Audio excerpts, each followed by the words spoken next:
Il a commencé comme courtier sur les marchés d'options et de futurs en 2002, à une époque où les ordres se passaient encore au téléphone. Puis il est devenu analyste de portefeuille avec une performance moyenne de plus 13% par an sur 10 ans. Appuie sur Play, prends des notes et découvre une manière de trader que 99% des gens ne verront jamais passer.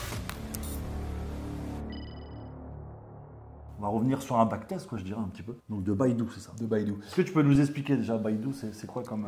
Baidu, c'est le Google chinois, en fait. C'est une entreprise qui a beaucoup baissé depuis des années. On a un cours de bourse, quand on regarde sur le long terme, qui a bien plongé depuis 2021, puisque c'est un titre qui avait valu plus de 350, aux alentours de 350, je crois, au plus haut. 354, et qui est descendu en avril, elle était descendue à 74.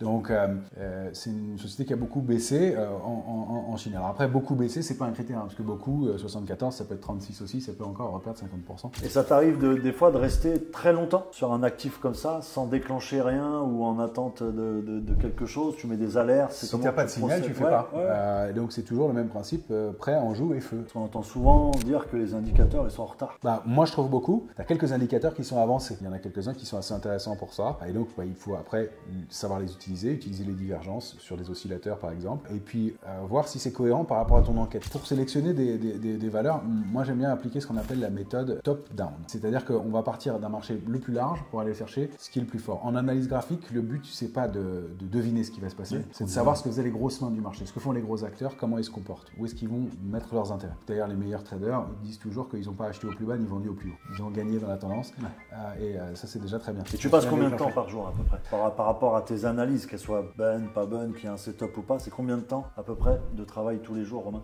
Alors, moi, il faut savoir que c'est mon métier de faire de l'analyse et du trading. Et donc, ça prend beaucoup de temps. Je sais pas, on va dire au moins 3 heures, 2-3 heures par jour à scanner des valeurs. 2-3 heures par jour. Après, il y a tout le reste, la mise en place, etc. Mais en moyenne, c'est 2-3 heures par jour. Après, j'utilise des screeners pour gagner du temps. Donc, l'idée avec l'analyse graphique, c'est de faire une recherche large. C'est-à-dire qu'on va chercher selon les actifs. Et tu as une liste un peu de préférence? Alors, on peut faire Je pense que tu n'analyses pas tout non plus tous les jours. Exactement. Tu vas regarder selon les marchés, mais tu vas commencer par regarder les indices entre eux. Moi, c'est comme ça que je fonctionne. Donc, je vais regarder les indices, les matières premières, le forex un peu, et pourquoi pas un peu les cryptos. Je vais voir quels sont les actifs qui sont les plus forts. Donc, voilà, je vois que les matières premières sont plus fortes. On va regarder sur les matières premières d'une façon générale. Et est-ce que dans la semaine, tu as des jours privilégiés? Il y a des moments qui sont sûrement plus ou moins opportuns.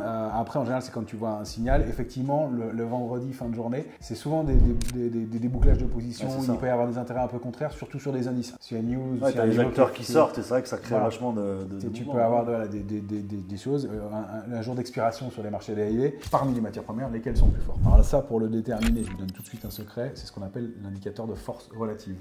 C'est un indicateur qui est connu, qui peut se placer sur un outil graphique comme on a là. Est-ce que c'est l'équivalent du RSI ou pas? Pas du tout. La force relative, c'est un indicateur qui est basé sur le fait de regarder quel est l'actif qui est le plus traité par les opérateurs.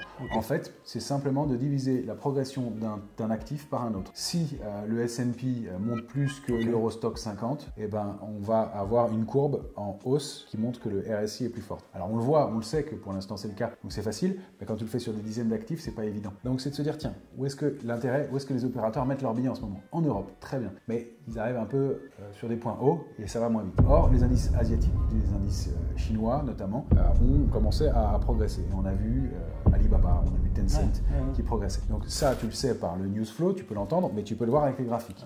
Et donc tu vas avoir ton indicateur de force relative que tu peux ajouter à l'écran. Reste bien jusqu'à la fin de cette vidéo car Romain vous a préparé un petit cadeau exclusif uniquement pour ceux qui vont au bout de cette interview. Attention, l'offre elle est limitée, disponible pour un nombre restreint de personnes. Alors reste bien jusqu'à la fin. C'est le seul indicateur que tu utilises? Non, mais en fait, tu vas voir que les indicateurs, je les utilise beaucoup plus tard. La base de l'analyse graphique sont les prix. En fait, ce qu'il faut, c'est regarder ce qui se passe sur les prix. Si on veut regarder, on va prendre le cas concret en dehors de la force relative. Voilà, on a fait une sélection. Donc on s'est dit, voilà, les indices m'intéressent dans le monde. Sur les indices, on va faire 3 grandes catégories, Europe, Asie, États-Unis. En Asie, la Chine. Dans la Chine, en Chine, je vais regarder quelles sont les valeurs qui surperforment en ce moment. Donc tu vois, c'est ce travail top-down. On va aller du plus haut, du plus large vers le plus court. Ouais, tu es toujours connecté quand même au niveau voilà, Fonda un peu news. Tu surveilles. Tu es toujours dans l'actualité. Tu surveilles, mais parfois, Baidu, on est rentré avant de savoir qu'il y aurait cette annonce, bien sûr, par définition. Et elle s'est mise en place ensuite et elle a accéléré le mouvement. C'est pour ça que là, c'est un bel exemple. Il y a des exemples contraires aussi, où tu as une configuration graphique qui est fantastique, tu te dis que ça va être parfait, et finalement, il y a une très mauvaise nouvelle et ça fait effondrer le titre. Et toi, tu utilises quoi alors comme unité de temps quand tu fais ton analyse un peu technique? C'est quoi les étapes? Alors les étapes, c'est de commencer. Moi, je choisis toujours 3 étapes: mensuel, hebdomadaire et journalier. Je vais d'abord regarder en mensuel parce que c'est là où je vais avoir la plus grande photographie et ça va être la possibilité de tracer les gros niveaux. Et ce sont toujours les gros niveaux les plus importants et tu vas les retrouver même dans des unités de temps beaucoup plus courtes. Donc là, sur Baidu, tu vois, on trace un support 81,17. Tu vois qu'il y a un point bas ici, une ouverture de bougie ici et j'ai toute une série de bougies. Est-ce que des fois ça t'arrive, si tu as des annonces économiques, est-ce que tu les prends en compte ou est-ce que pour toi c'est, comme moi je le dis souvent, un boost, un accélérateur de setup, mais que ça t'empêche pas de rentrer? Non,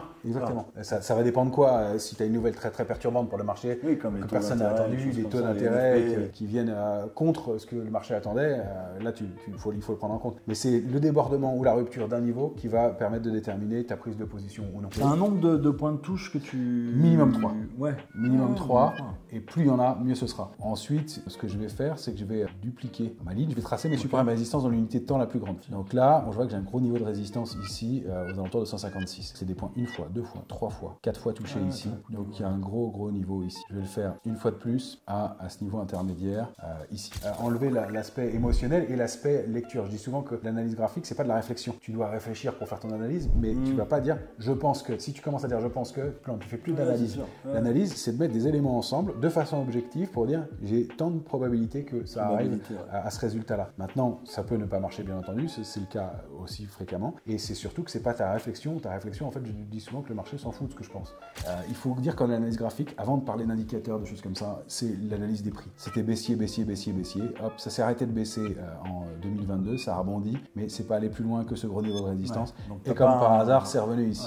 Mais depuis un an, depuis août 2024, un peu plus d'un an, ça n'a plus jamais enfoncé en mensuel ce niveau de 97. Donc il se passe quelque chose pour la deuxième fois sur ce titre, il y a quelque chose. Et ça se passe comment quand tu es en position? Parce que moi, tu vois, par exemple, je fais des clôtures partielles, des choses comme ça. C'est un peu pareil avec les options Tu peux faire des clôtures partielles, ça dépend de la taille de la position que tu as prise. Et effectivement, moi j'aime bien encaisser régulièrement. Comme ça, au moins, tu as de l'avance, tu as sécurisé tes gains. Et puis le reste, c'est du bonus. Comme le dit Romain, c'est un métier, c'est beaucoup de risques pour aller chercher un rendement derrière. Donc il faut être prêt aussi, tu vois, vraiment à supporter ce genre d'action.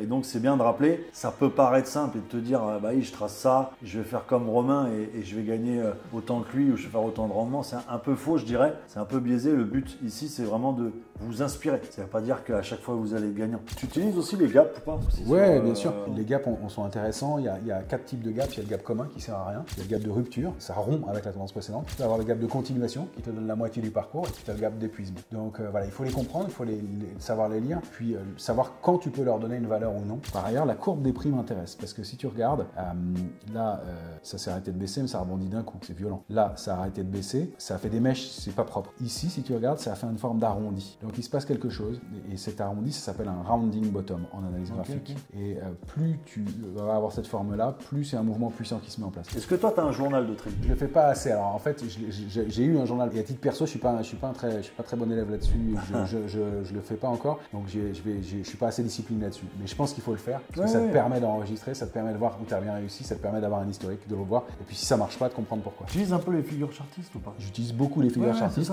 même s'il n'y en a pas toujours. Et en fait, l'intérêt de l'analyse graphique, c'est une analyse, c'est une enquête. Tu vas mettre plusieurs choses de ton côté. Il n'y a rien de parfait. Quelqu'un pourrait prendre ce graphique et à juste titre, pas avoir exactement les mêmes niveaux que moi, pas avoir exactement la même lecture. S'il me dit c'est super baissier sur Baidu, soit on discute de l'horizon de temps, soit il y a un problème. Mais on doit avoir quelque chose. Moi, j'ai repéré qu'il y avait cet arrondi qui se formait sur le titre ici. Et ça, une structure comme ça, c'est souvent quelque chose de très puissant qui se met en place. C'est-à-dire qu'il y a un changement de comportement des opérateurs. Alors on le voit, de toute façon, la bougie mensuelle, elle est énorme. Il y a un journal émotionnel. C'est sûrement une bonne idée. Hein. Il y a le docteur Alexander Elder qui fait ça.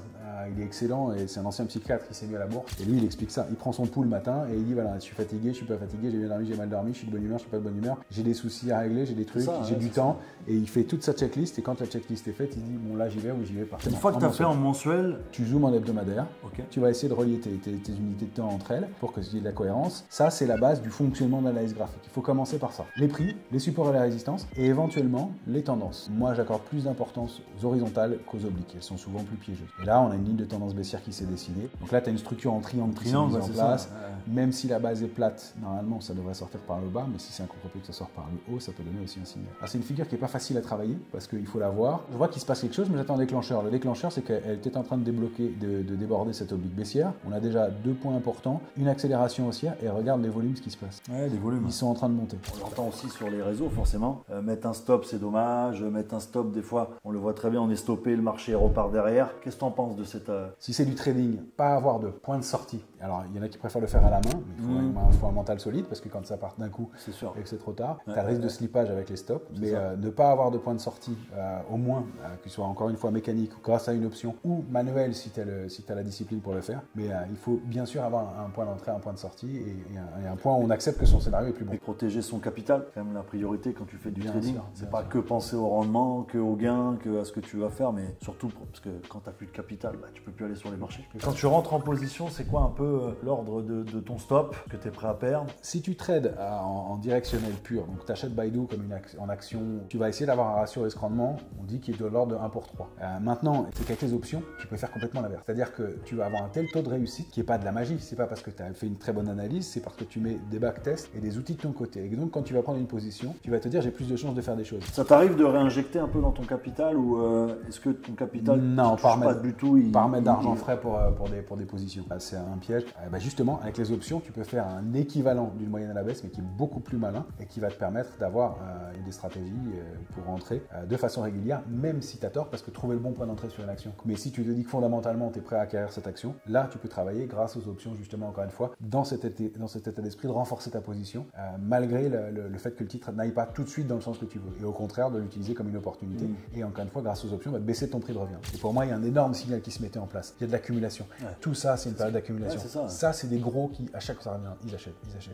Mais en termes de stratégie, avec les options, on a quelque chose qui nous indique qu'un gros mouvement va se produire sur Baidu, mais je ne sais pas si ça va être haussier ou baissier. Donc, on a pris 2 positions dans le sens opposé. C'est un achat de call et un achat de put.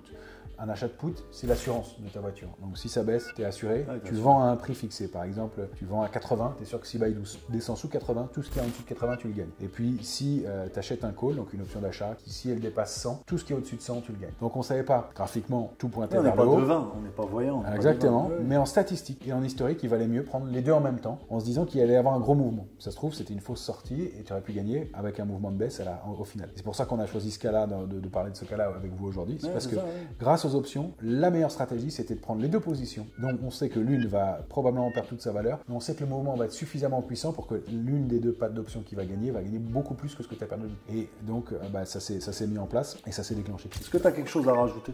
Côté analyse technique, vu que toi, tu es vraiment...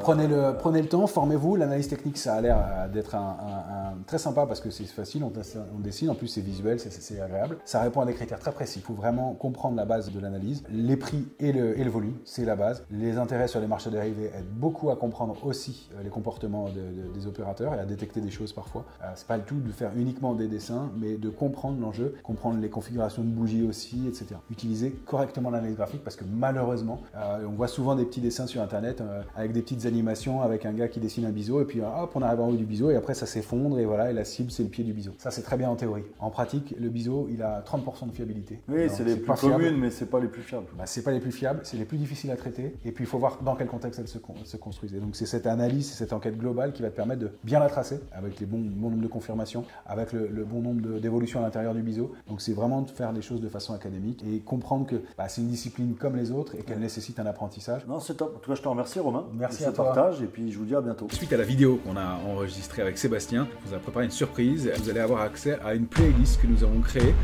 pour vous donner les bases sur les options.